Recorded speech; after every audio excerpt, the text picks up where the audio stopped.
Dear Patriots, before the news starts, please subscribe to our patriotic channel by clicking the subscribe button. Give us a thumbs up to this video. Don't forget to leave your opinion below in the comments section. Share the news on Facebook and Twitter so you friends see it. Thank you. President and Melania Trump visit Pearl Harbor, media stunned to silence by what happens next. Trump is off to Asia on a big trip and the media is in full panic mode. They are raising the stakes daily, saying this is make or break for our policy in Asia, and if Trump screws it up we may end up in nuclear war. Typical media hysteria. For Trump has already won the big negotiations in the region, and this trip is really more to tie up loose ends and take a shared victory lap. Trump won't gloat, and he doesn't have to, because he already accomplished more than Obama, Bush, or Clinton did in the region combined. All our leaders have said they would get tough on China fair trade, and that they would solve North Korea, etc. That is what the left forgets. If you go back to Obama's and Clinton's and even Bush's campaign platform, you will see some similarities with Trump, because everyone knows that is what America wants. But until Trump, it was just talk from our leaders.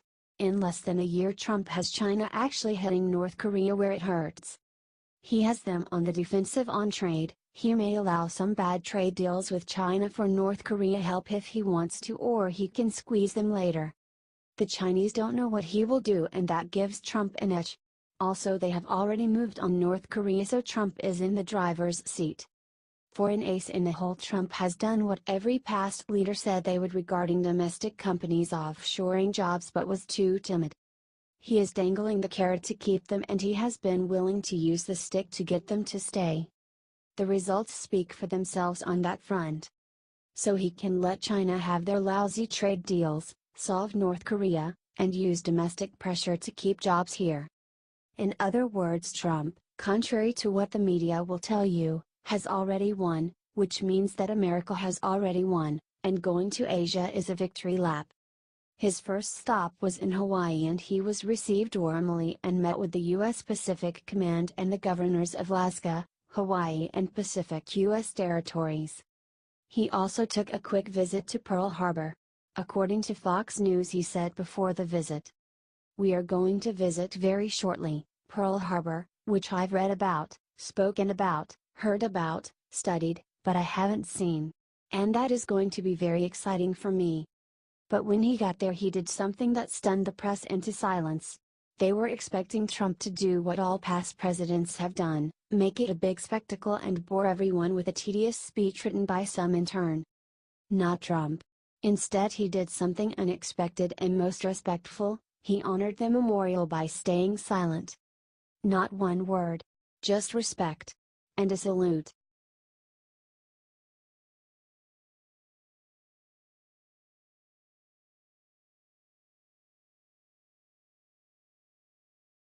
Home Depot's founder comes forward, reveals nasty thing Chuck and Nancy are doing to hurt USA's middle class. Bernie Marcus, co-founder of Home Depot, does not suffer fools. He just puts up with the liberals because it is good for business. And he thinks eventually they will see the light. We just have to deprogram them first. He went on Breitbart Radio and spoke about jobs and how important Trump's tax plan is for the middle class. "We created Job Creators Network for one reason and one reason only, and that is exactly what the name says, to create jobs in America. More importantly, to make sure that small businesses, which really are the backbone of new jobs in America, about 75% of all new jobs in America are created by small businesses, and we wanted to make sure that this tax bill that comes through affects them because, after all, you are trying to create jobs," he said. Correct. Small business is the backbone of America and is often forgotten. Especially by the Democrats. But they do so at their own peril, because the Hispanic population, besides being Catholic and all about family, also starts small businesses in record numbers. If they are counting on the Hispanic vote to return them to power, they are going about it the wrong way. Believe that. The Hispanic vote is actually not spoken for, and the GOP's pro-family, pro-small business platform is a natural fit for them and could easily win them over to this side of the aisle. Marcus went on to say how tough it is dealing with the obstructionist Democrats and how dangerous their games are when it comes to taxes and the economy. Playing petty politics with something so important is bad for the country. How bad? Before he signed off, Marcus revealed the nasty thing Chuck and Nancy are doing to hurt the middle class, and we all should be furious. I don't understand Nancy Pelosi. I don't understand Schumer, he said. They don't want to see more people hired in America. It's incredible to me. Nancy Pelosi thinks this is going to cost jobs. My God, in my career I've created thousands of jobs. Nancy Pelosi has never created a single job in her life. Share if you agree.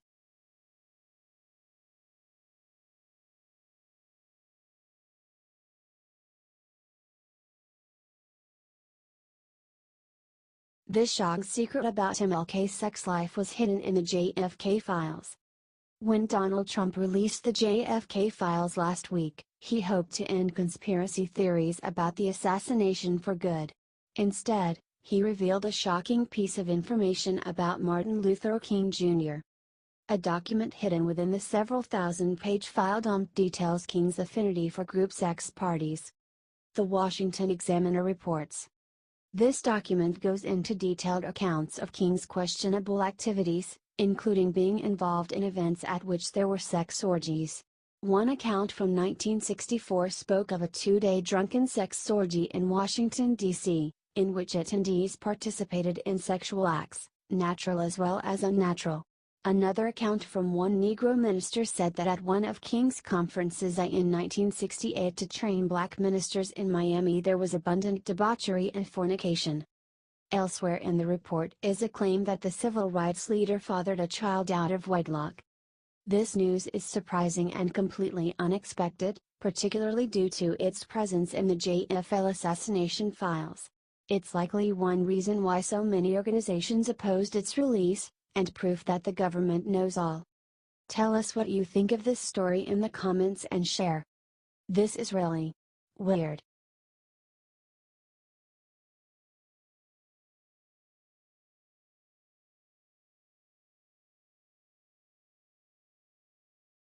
Here is the smoking gun that proves Hillary rigged the Democrat primary.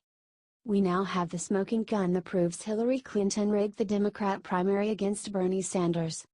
A recently unveiled memo shows that the DNC colluded with the Clinton campaign in order to pay off the organization's massive debts. AOL reports. The August 26, 2015, Memorandum of Understanding from Clinton campaign manager Robbie Muck to DNC CEO Amy Dacey details the relationship between Clinton's campaign and the DNC long before she won her party's nomination. In exchange for Hillary for America's, HFA, helping the cash-strapped DNC raise money, the party committee agreed that HFA personnel will be consulted and have joint authority over strategic decisions over the staffing, budget, expenditures, and general election-related communications, data, technology, analytics, and research. The agreement resulted in the hiring of a communications director hand-picked by the Clinton campaign. All candidates for staff positions were also selected by Clinton's people. Those people were able to call the shots from within the DNC, essentially blurring the line between the Clinton campaign and the supposedly neutral DNC. As we saw from leaked emails during the campaign, the Clintons were successful in controlling the party's decisions. They smeared Bernie and handed Hillary debate questions in advance. Comment Crooked Hillary and share. This story needs to be seen, but the mainstream media refuses to report on it. We must get this info out to the world.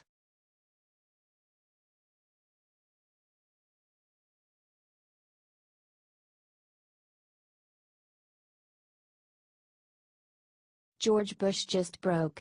Look what insane thing he said about supporting Trump. Former President George W. Bush has been quoted saying that he is worried he'll be the last Republican president, and then said that Trump doesn't know what it means to be the president in a book coming out by historian Mark Updegrove. The book is titled The Last Republicans. The book apparently even has "I don't like him." I don't know much about him, but I know he's a blowhard.